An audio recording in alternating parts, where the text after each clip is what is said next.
उत्तर प्रदेश में विधानमंडल शीतकालीन सत्र के दौरान देखने को मिला कि शिक्षा मित्रों को लेकर जमकर तीखी बहस हुई, जिसमें देखने को मिला कि नेता प्रतिपक्ष की तरफ से उठाया गया उत्तर प्रदेश के शिक्षा मित्रों और शिक्षकों का सवाल, जिसके बाद देखने को मिला कि पक्ष की तरफ से भी तमाम जवाब दिए गए, लेकिन इससे जो विपक्ष है वो बिल्कुल भी सहमत नजर नहीं आया। आपको बता दें कि समाजवादी पार्टी के विधायक आशुतोष सिन्हा ने हाल फिलहाल में उत्तर प्रदेश के शिक्षा मित्रों की आवाज को बुलंद किया और ऐसे में जब उनके द्वारा सवाल किए गए तो पक्ष की तरफ से जो जवाब दिए गए उसे सुनने के बाद उनके द्वारा सदन को बायकॉट कर दिया गया। जी हाँ, आपने बिल्कुल ठीक सुना। आशुतोष सिन्हा ने जब उत्तर प्रदेश के शिक्षा मित्रों के मानदेय को लेकर आवाज उठाई तो यहाँ पर देखने को मिला उनके द्वारा साफ तौर पर यह बात कही गई कि आखिरकार उत्तर प्रदेश के शिक्षा मित्रों के मानदेय में बढ़ोतरी क्यों नहीं हो रही है। तो यहाँ पर जो शिक्षा मंत्री संदीप सिंह है उन्होंने साफ तौर पर कहा कि इस विषय पर पूरी तरह से सोच विचार किया जा रहा है, बहुत जल्दी कमेटी का गठन भी किया जाएगा। लेकिन आपको याद होगा 5 सितंबर को मुख्यमंत्री योगी आदित्यनाथ ने जब उत्तर प्रदेश के शिक्षा मित्रों की और अनुदेशकों के मानदेय में बढ़ोतरी की बात कही थी तो उस दौरान उनके द्वारा ये कहा गया था कि कमेटी का गठन हो रहा है। लेकिन जब इस तरह से संदीप सिंह ने कहा कि कमेटी का गठन अभी तक नहीं हुआ है तो यहाँ पर तमाम सारे जो बातें हैं वो उत्तर प्रदेश के शिक्षा मित्रों के बीच में आ गई। फिलहाल सदन में जो कुछ भी है उसके बाद देखने को मिला कि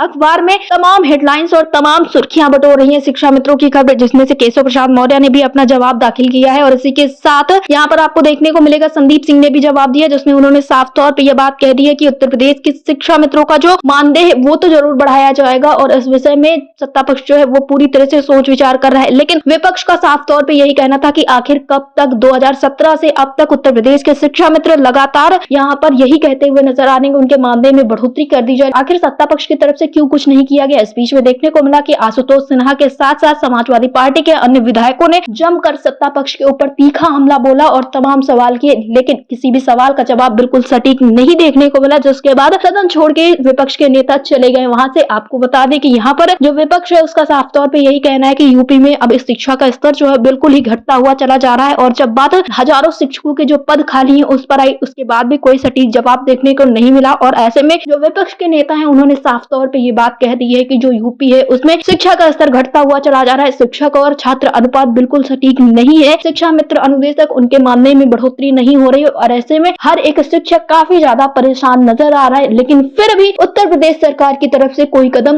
नहीं उठाए जा रहे हैं, जिसके बाद अब देखने को मिल रहा है कि विपक्ष की तरफ से जो तमाम बातें कही गई थी वो सारी अखबार में अब लिखी हुई हैं और इसी के साथ सत्ता पक्ष की तरफ से जो 2 जवाब निकलकर सामने आए हैं वो काफी ज्यादा सुर्खियां बटोरती हुई नजर आ रही है। फिलहाल आपको क्या लगता है, क्या विपक्ष ने बिल्कुल सही किया इस तरह से उत्तर प्रदेश के शिक्षा मित्रों की आवाज को उठाकर? और आपको जानकर इस बात की हैरानी होगी, इस बार जब विधानमंडल का शीतकालीन सत्र चला तो यहाँ पर सबसे ज्यादा बातचीत हुई शिक्षा को लेकर, शिक्षा मित्रों को लेकर, अनुदेशकों को लेकर, लेकिन सत्ता पक्ष की तरफ से बस यही कहा गया कि हम लोग इन सारी चीजों पर विचार विमर्श कर रहे हैं, ना कि अभी तक कोई हल निकल पाया है। अब देखना ही होगा कि आखिरकार सरकार क्या कुछ करती है। जो संदीप सिंह की तरफ से कहा गया है कि जल्द ही कमेटी का गठन होगा, उस पर क्या कुछ होता है, ये सारी चीजें देखना काफी ज्यादा दिलचस्प होगा। डेस्क रिपोर्ट, अटल टीवी।